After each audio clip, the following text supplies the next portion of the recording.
Okay, so now we're on to chapter 14, and we're up to Saturday, June 22nd, 1776. The next day, I carried a basket of eels from the fish market to Wall Street, thinking only of hot eel pie for supper. I had not eaten eel pie since Mamma died, Miss Mary Finch not being very fond of it.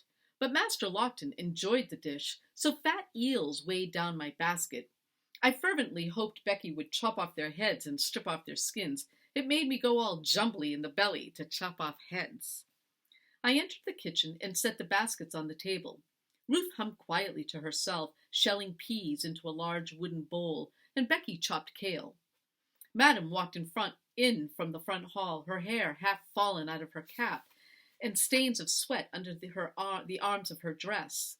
She crossed the room, peered out the back door, crossed her arms over her chest, and tapped her foot with impatience, and then disappeared into the next room. "I require you, girl," she said. Becky looked at me, eyes wide and warning. "Ma'am?" I asked. Madame came back into the kitchen carrying a silver tray. She shoved it into my arms. "You will serve your master and his companions." Becky slowly shook her head back and forth. "Are you sure, madam? That's what the master requested?" she asked slowly. "'Tis hard to interpret the ways of menfolk, them being so complex and all, but surely when he said, 'Let nothing disturb us,' that was indeed his true meaning." "Be quiet, Becky," Madame snapped. "You have the manners of a donkey and the voice of a goose."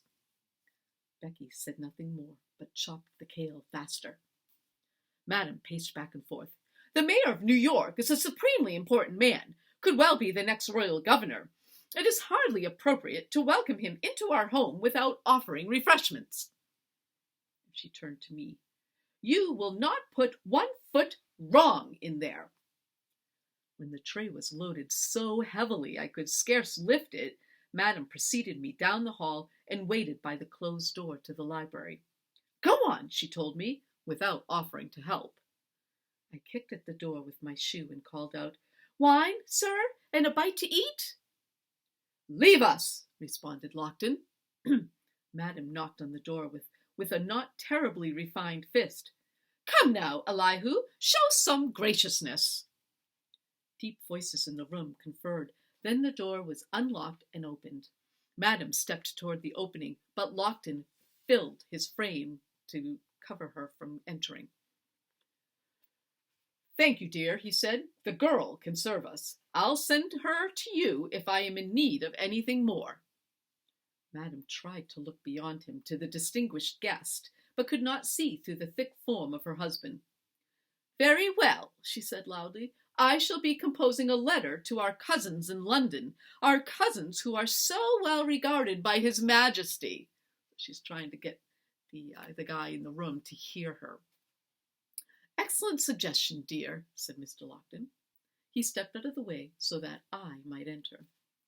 There were only two men besides Master Lockton, Gold Buttons, wearing a shabby waistcoat of black wool, and the third man who I took to be the mayor.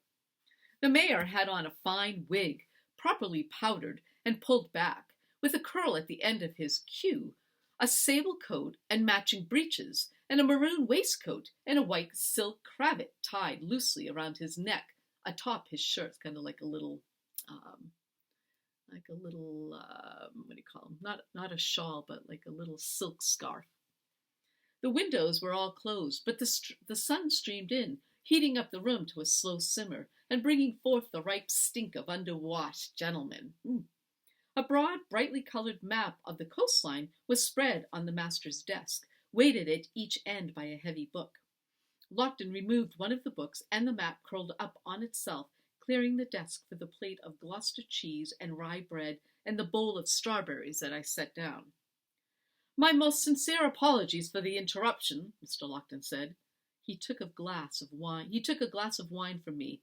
"Pray, sir, continue." Gold Buttons took a hasty bite of cheese before speaking. It has proved more difficult to bribe the patriots to change sides than we anticipated. Those who are fed up with the situation, prefer to melt out of the city and walk home to Massachusetts or North Carolina. I removed the serving tray and retreated to my corner. The horses in the painting still leapt the fence. I fought the temptation to reach for the adventures of Mr. Crusoe on the shelf. Instead, I centered my eyes on my feet and my thoughts upon a slice of eel pie. They turned down the offer of hundreds of acres, Lockton said. The land offered by the king is distant from their farms. Gold Buttons buttered a piece of bread.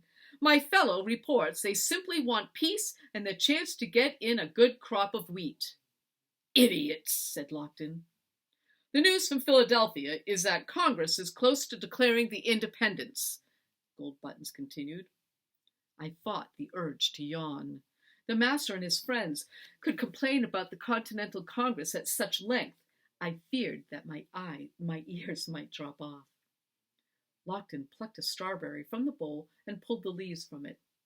And Admiral Howe continues to delay the invasion. It's maddening. The Crown must smash this rebellion into dust so we can return to our former lives with a sense of order. And higher profits, Gold Buttons added. If Madame only knew how dull these gatherings were, she would not have been so anxious to barge her way in.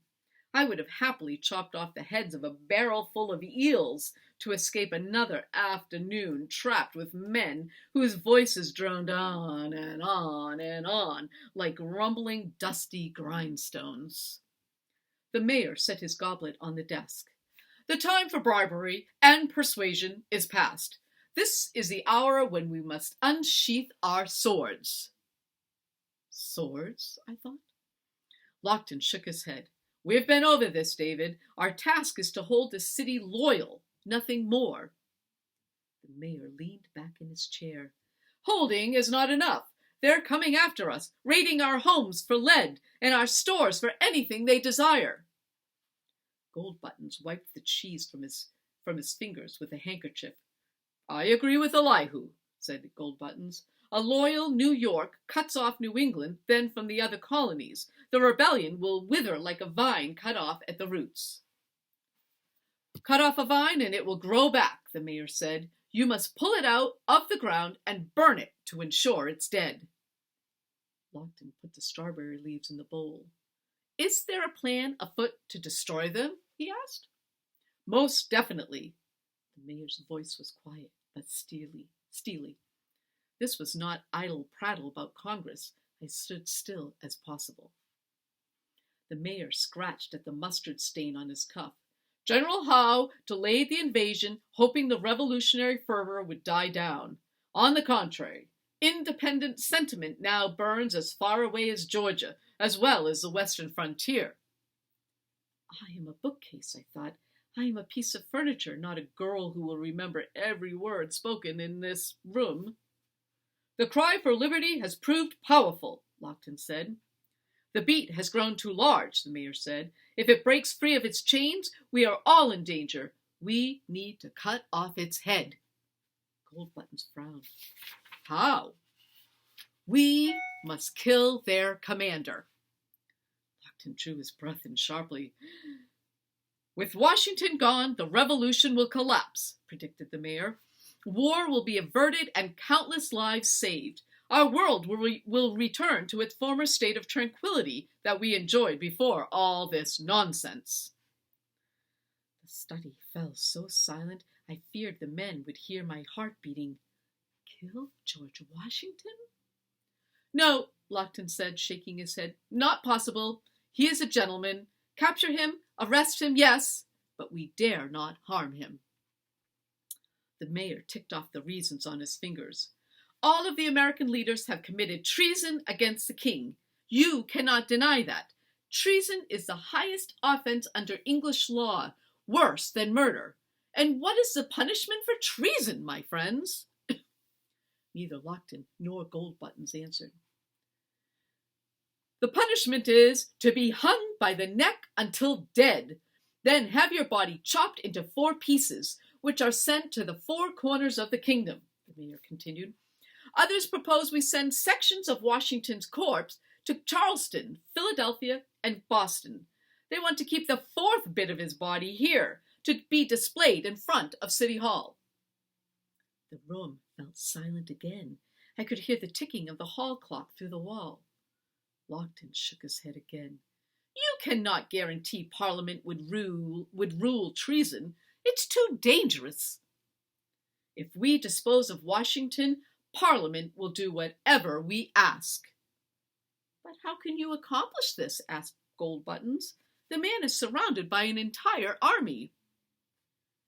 We have a man in the Life Guards committed to our plan. He spends his day within 2 arm lengths of the general. On our signal, he will act. Ooh, so there's a spy. And this is why you need the money? Lockton asked. There was the sound of a lid being removed and the jangling of keys. Lockton took a keyring out of the blue china snuff jar on the corner of the desk. He unlocked the top drawer and removed a tall stack of currency, enough to buy a village or 2. I let my eyelids droop as if I were dozing. The risks are too high, Goldbuttons said in a shaky voice. If we are discovered, we are dead men. Think not upon the risks, but the rewards, suggested the mayor. I pecked. Lockton tugged at his collar to loosen it. Suspicion will fall on my neck first, David. I require assurance that my role will not be betrayed. You have my word on it, the mayor said. Your promise is not enough, sir. Lockton pushed a sheet of paper, a quill, it's like a feather marker, and the inkstand across the desk to the mayor. Write down the names of those who know of this plot. Why? Goldbuttons asked. This paper will serve as my insurance should I fall into rebel hands again. It will motivate you and our friends to do everything possible to secure my release.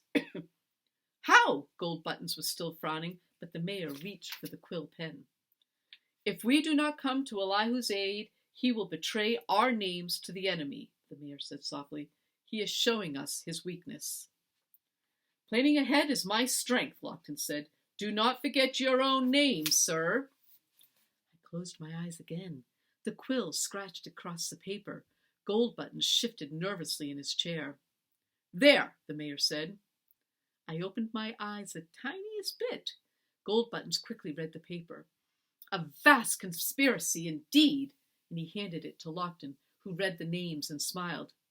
We are keeping good company. He handed the money to the mayor and lifted his empty glass. I believe this calls for a toast, gentlemen.